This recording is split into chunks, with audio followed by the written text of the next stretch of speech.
Rennes-la-Jeannet. Vous connaissez? Eh bien, nous y retournons, mais cette fois-ci pour une grande première, la naissance d'un véhicule.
BX est né. Nous allons maintenant vous faire une présentation technique de la gamme BX, composée de 5 véhicules. Nous nous attarderons plus longtemps sur le 1600, dit 171A. Ce moteur étant entièrement nouveau, doit retenir particulièrement notre attention. Les BX 16 RS et TRS sont équipés d'un nouveau moteur de 1580 cm3 développant 90 chevaux.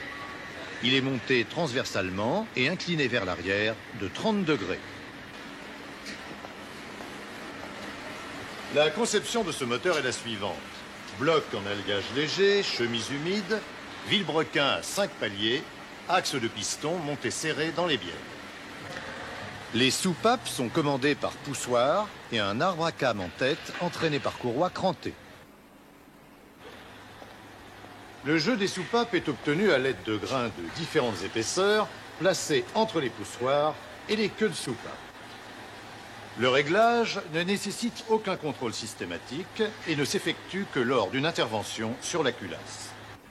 Le graissage sous pression est assuré par une pompe à engrenage entraînée par l'intermédiaire d'une chaîne depuis un pignon rapporté sur le vilebrequin.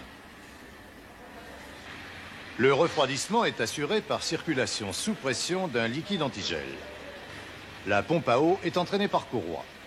Le circuit de refroidissement est simplifié, le vase d'expansion étant incorporé au radiateur. Les radiateurs comportent donc le bouchon de remplissage à baïonnette avec clapet, un dispositif de vidange, une sonde de niveau d'eau qui commande l'allumage d'un voyant, un thermocontact pour la mise en route du motoventilateur. Sur ce moteur, le thermocontact est étagé pour commander les 2 vitesses du motoventilateur. D'autre part, sur ce moteur, l'allumage du témoin d'alerte de température d'eau se fait par 2 thermocontacts et en 2 temps. Premièrement, clignotement. Deuxièmement, allumage fixe couplé avec l'allumage du voyant stop. Voyons maintenant les autres motorisations.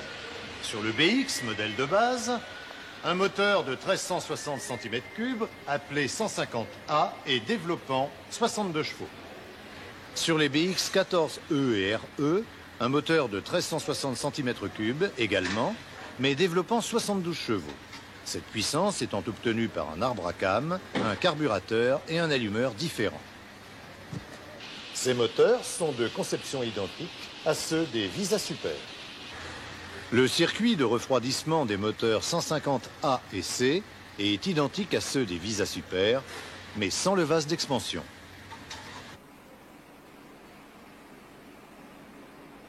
Le moteur 171A est équipé d'un carburateur double corps inversé Weber avec starter automatique commandé par la température du liquide de refroidissement moteur. Les filtres à air à cartouche sèche comportant un dispositif de régulation de la température de l'air d'admission. La commande se fait automatiquement sur le moteur 171A. Les moteurs 150A et C sont équipés de carburateurs double corps inversé Solex.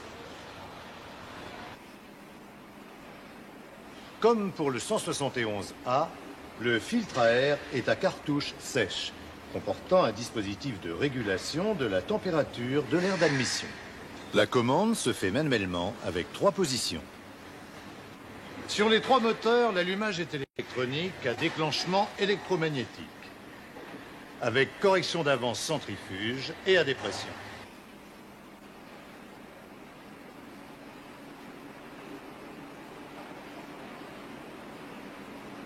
Sur l'ensemble de la gamme BX, les mécanismes sont à diaphragme avec butée à billes à garde nulle.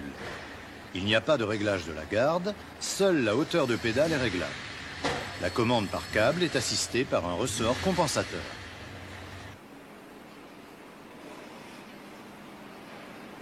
Les BX16 RS et TRS sont équipés d'une nouvelle boîte de vitesse de type pot de fleurs, montée en bout de vilebrequin.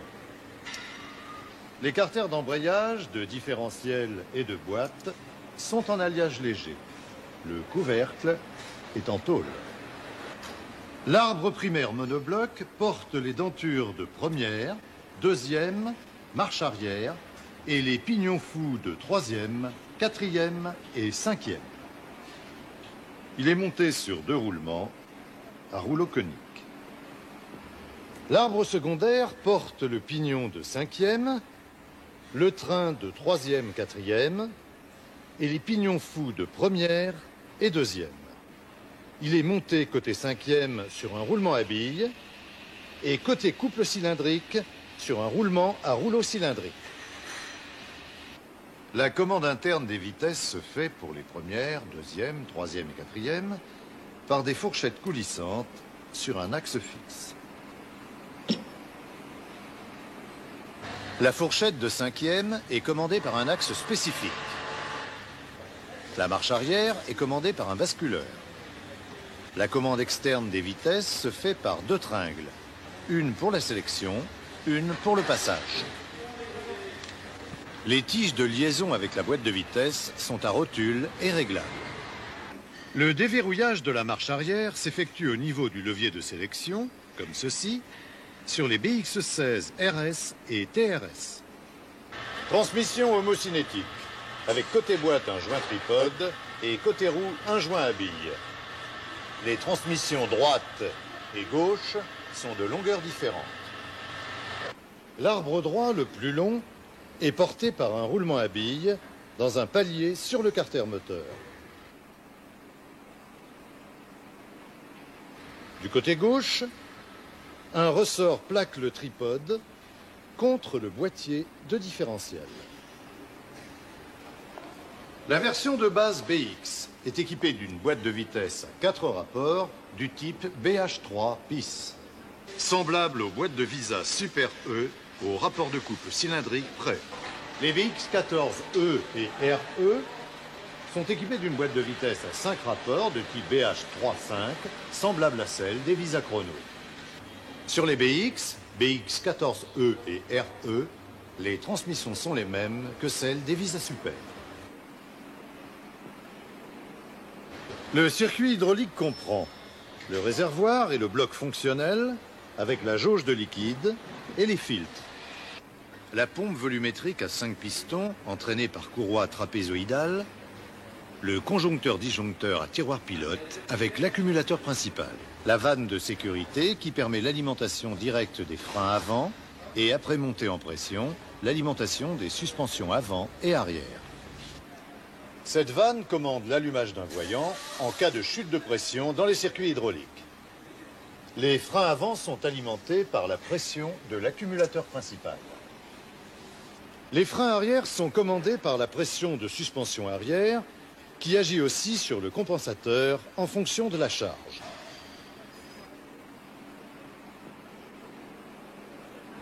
Le moteur 1580 cm3 est fixé en 2 points. À droite sur une console soudée au passage de roue. Et à gauche sur une console soudée au longeron de caisse.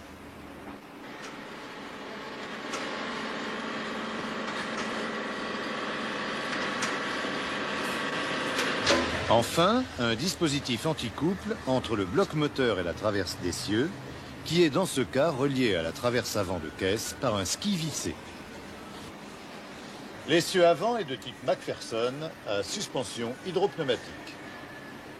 Les bras inférieurs en fonte sont articulés sur la traverse d'essieu par 2 silènes blocs et par 2 roulements à rouleau conique dont le réglage s'effectue par rondelle.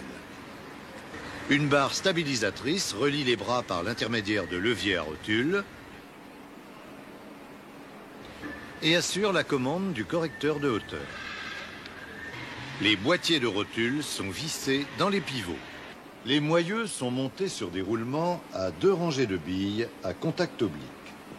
L'étanchéité intégrée se fait suivant 2 plans. Les moteurs 1360 cm3 fixés en 3 points nécessitent un versomoteur formé d'une traverse d'essieu sur laquelle sont soudés 2 longerons vissés sur la traverse avant de caisse.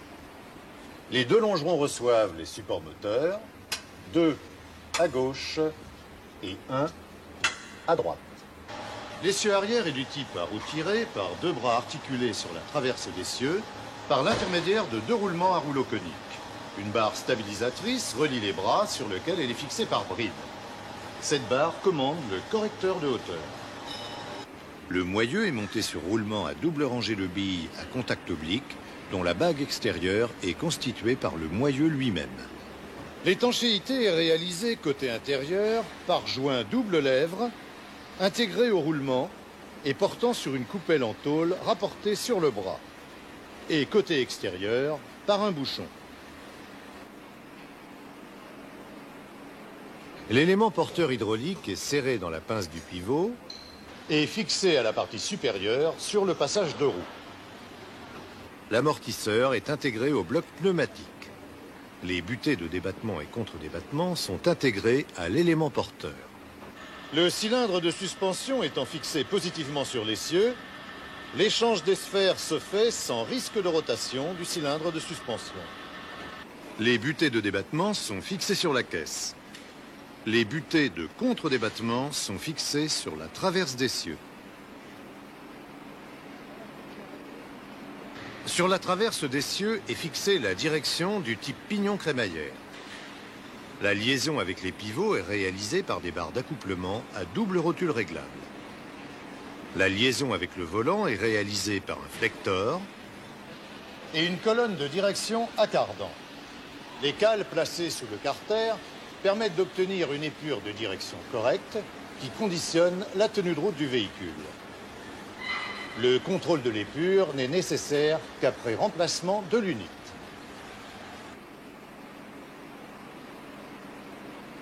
Le freinage est assuré par 4 disques dans les roues à commande hydraulique assistée. Les disques coiffent et sont centrés sur les moyeux auxquels ils sont fixés par 2 vis. Les étriers DBA de la série 4 coulissent sur 2 colonnes fixées au pivot. Le frein mécanique est incorporé aux étriers avant, dont les pistons sont alors poussés mécaniquement. Ce mécanisme permet le rattrapage automatique de la course de frein à main. Les plaquettes de frein avant sont équipées de témoins d'usure. Maintenant, nous allons voir les freins arrière. Les disques coiffent et sont centrés sur les moyeux, auxquels ils sont fixés par une seule vis. Les plaquettes de frein arrière ne sont pas équipées de témoins d'usure. Les faisceaux électriques de ces véhicules sont de 2 types. Modulaires, les fils passent dans des gaines annelées fendues.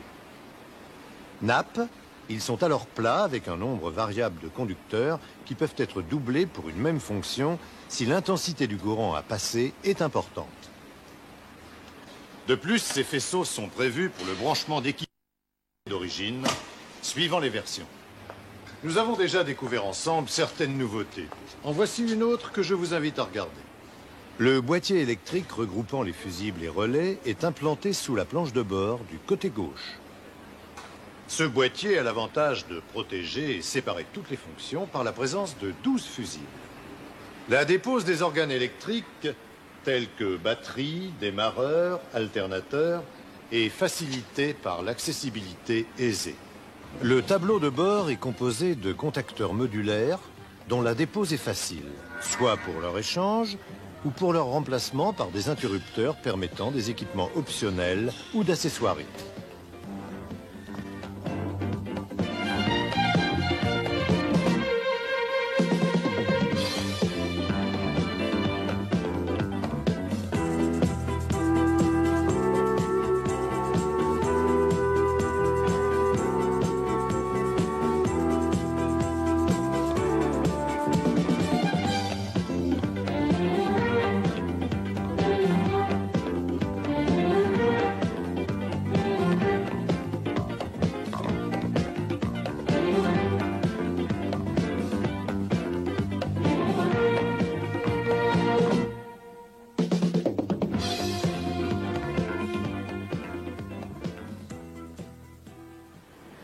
La caisse a fait l'objet d'études poussées visant à diminuer le poids tout en conservant une grande rigidité. Les ailes avant sont boulonnées. Les ailes arrière soudées.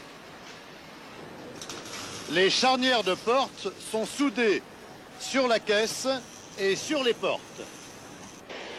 Toujours dans le but de gagner du poids, certains éléments ne sont pas en tôle, mais en matériaux composites.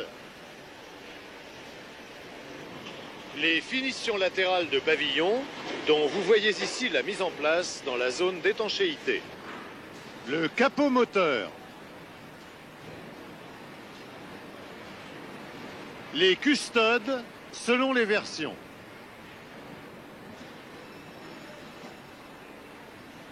Le haillon.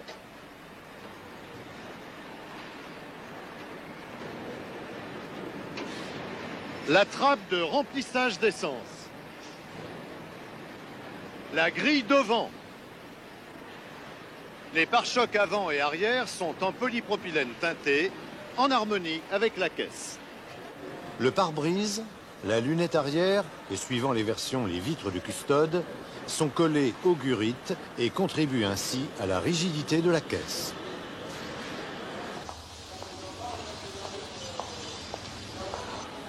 Nous allons voir ensemble quelques points d'entretien. Mais il va de soi que vous avez à votre disposition tous les documents habituels.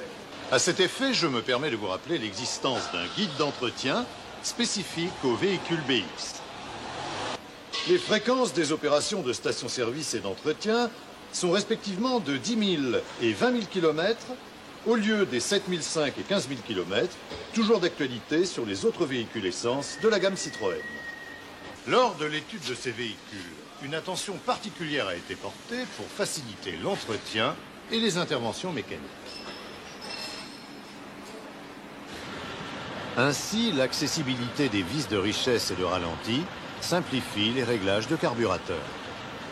L'adoption de l'allumage transistorisé élimine au maximum les interventions. Sur le moteur 171A, l'accessibilité à la culasse permet l'échange facile des bougies.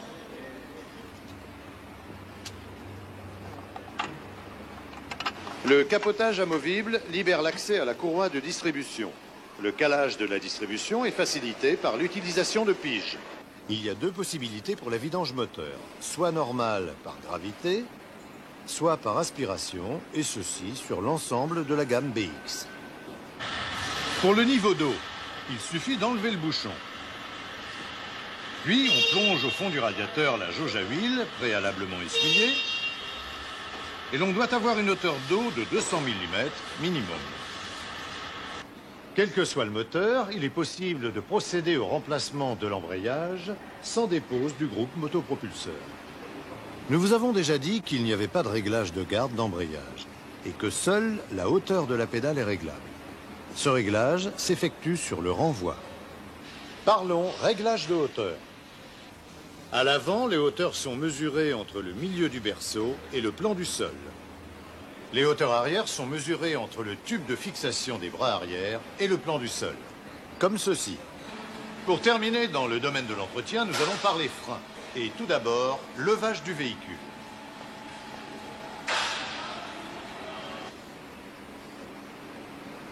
Les emplacements des grilles rouleurs et chandelles sont renforcés.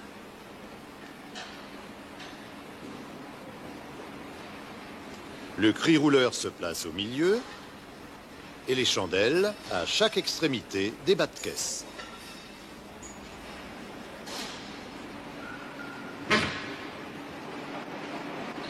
Le dispositif de frein mécanique incorporé aux étriers avant élimine toute intervention pour réglage.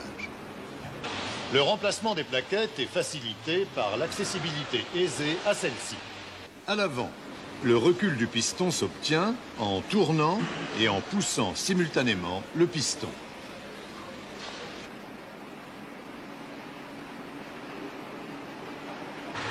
Le remplacement des disques de frein est rapide sans dépose des étriers. Voyez plutôt.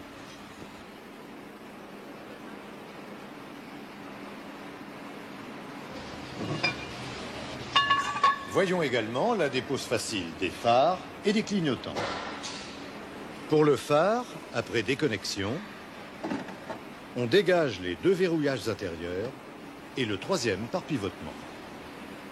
Pour le clignotant, il suffit de pincer l'éclipse et de tirer. C'est avec la même facilité que nous déposerons les feux arrière.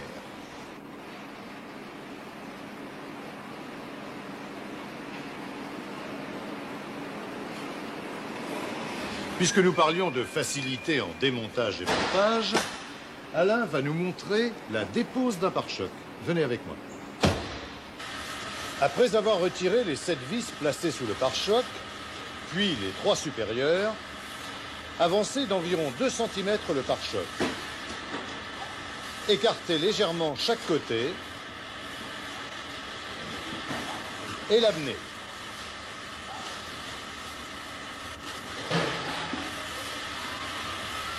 Je pense vous avoir donné un maximum d'explications sur ces véhicules. Et de toute façon, la note technique vous donnera encore plus de détails. Alors, souhaitons longue vie et succès au BX. Et de toute façon, je reviendrai vous en parler de temps à autre. À bientôt.